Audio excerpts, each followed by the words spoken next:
sand. It's squishy. Oh, it's the best Christmas present I got this year.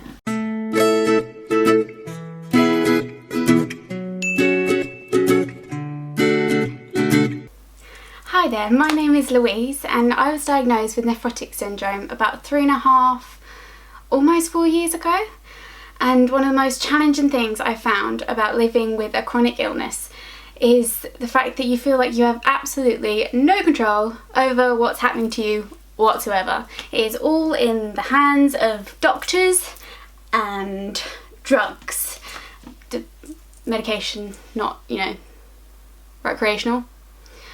Anyway, one of the most frustrating things that I found is the lack of control, and it makes you feel so frustrated and upset, really. So over the past couple of years I've developed a few little things that have helped me feel like I've got more of a sense of control on my illness and my life, really, which is always a good thing. So yes, number one, some of these things might seem glaringly obvious to some of you, and that is completely fine.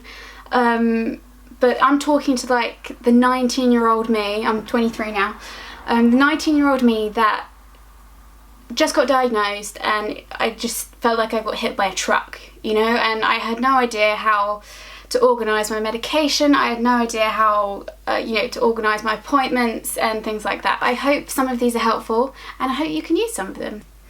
Number one is using a pill pot. Now, these have been an absolute lifesaver. When I first got diagnosed, I had like all my little medication.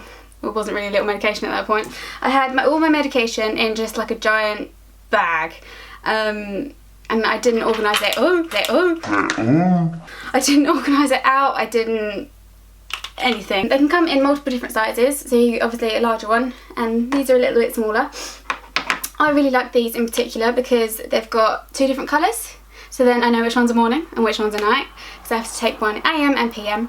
So then I pop them in a little bag on my bedside table, and I can just rummage in, find them, and it's so much easier than, rumbling through a little suitcase of drugs. So, that didn't sound great. So yeah, I highly recommend these. They're really cheap. You can find them at supermarkets, I would have thought. Yeah, I'm pretty sure I got mine from Morrison's, pharmacists, anywhere. So yeah, definitely recommend these, and sorting them out every week. So number 2. Now this again might sound like a really obvious one, but something that I often get asked when perhaps I go to like the pharmacist or perhaps a checkup at my GP, I often get asked, do you know what medication you're taking, and do you know what each one does? And I list out, and I remember I had to sit home and rehearse how to like pronounce all these drugs. Not drugs, it's called medication, Louise. Medication. Because I had no idea how to pronounce them. So I list off all my drugs and I list off what they do, and they're often quite surprised. So I think it's really important that you understand what they do and maybe some of the side effects that they can have, because again, that gives you such more feeling of control, because you know what medication is going into your body and what it's doing. So one of the easiest ways to do all this is to speak to your GP or your consultant, whoever you see on a regular basis, and get them to explain exactly what the drugs you're taking are doing and how they're affecting you and how they're making you better, most importantly. And I think it's such a good thing to do, as soon as you're old enough to understand it. Number 3 is a drugs pouch, which doesn't sound too great. So in my handbag that I take to work, I have a little pouch like this, and in it I keep a little travel drugs container. This is great to keep a spare set, well, for me anyway, I keep a spare set of morning tablets in there. So if I'm in a rush in the morning, which is most mornings, because I love my sleep, if I'm at work and then I immediately remember, oh, I forgot to take my medication this morning, I've got some in my bag and I can just quickly take them. Absolute lifesaver, because otherwise I do get a bit anxious throughout the day if I remember that I haven't taken my medication. Yes, absolute lifesaver. But also in my little drugs pouch, it's not all drugs, there's other like hand sanitizer, because otherwise it looks a bit big for a drugs pouch. I also keep paracetamol in here because sometimes I do suffer from headaches from some of the medication that I'm on, so it's always good to have some of that in there. So yeah, and anything else perhaps medication related or condition related that you think might help. If you've got something like a little pouch of your personal first aid kit, it makes you feel a lot more relaxed and a lot more in control of your surroundings and your situation. So yes, that was my number 3. So my number 4 is setting an alarm on your phone to remind you to take your medications. As I said before, I often lay in way too much, and I wake up and I run around the house like a headless chicken. And it does sometimes slip my mind to take my medication. So when I have my alarm blaring in my face,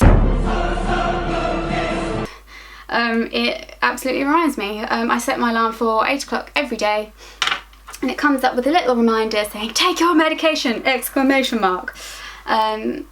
it's just a really great, reliable way of reminding you to take your medication every day. And like I've said before, once you've taken your medication, I feel like I can start the day and I'm a little bit more in control. Number 5 is kind of a 5 and a 6, but 5 sounds more catchy, so I said 5. And that is keeping what I like to call a kidney diary, because my condition is to do with my kidneys, but you can call it whatever you fancy diary.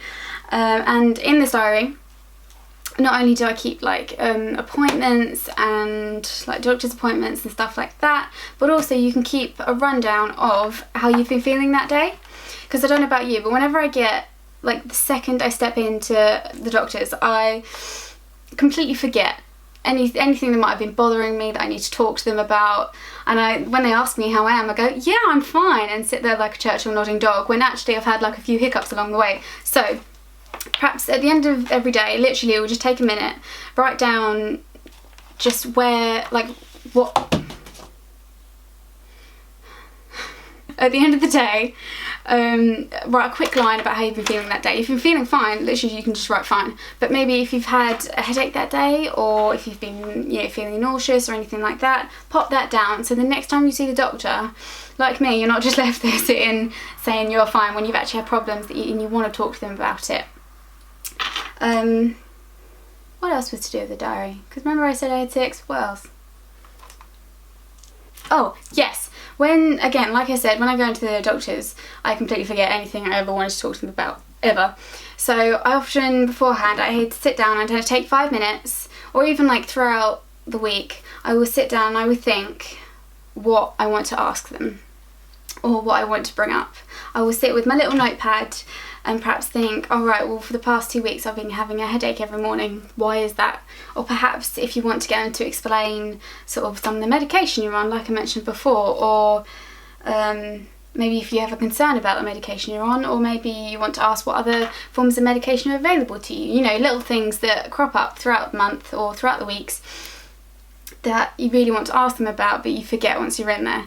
So, and I'd recommend, just taking that notepad in, and when they ask you, oh, what would you, if you've got any concerns, or how have you been this week, you can whack out your little notepad and you can say exactly how you've been feeling and the questions that you want. Because literally for the first year of multiple doctor's appointments every month, I would just sit there and go, I don't know, what? It makes you feel like you've got a whole lot more control over the situation, and makes you feel a little bit more peaceful when you come out of the appointment and you think, right, finally, I said everything I wanted to say and I got the answers I wanted to in that appointment. I hope this video helped. Even if it just helped one person, that would be absolutely fantastic. And if anyone has any other recommendations for feeling like you've got more of a sense of control, or advice for people that are suffering with a chronic illness, please do comment below and spread the word. So yeah, thank you very much, and I'll see you soon.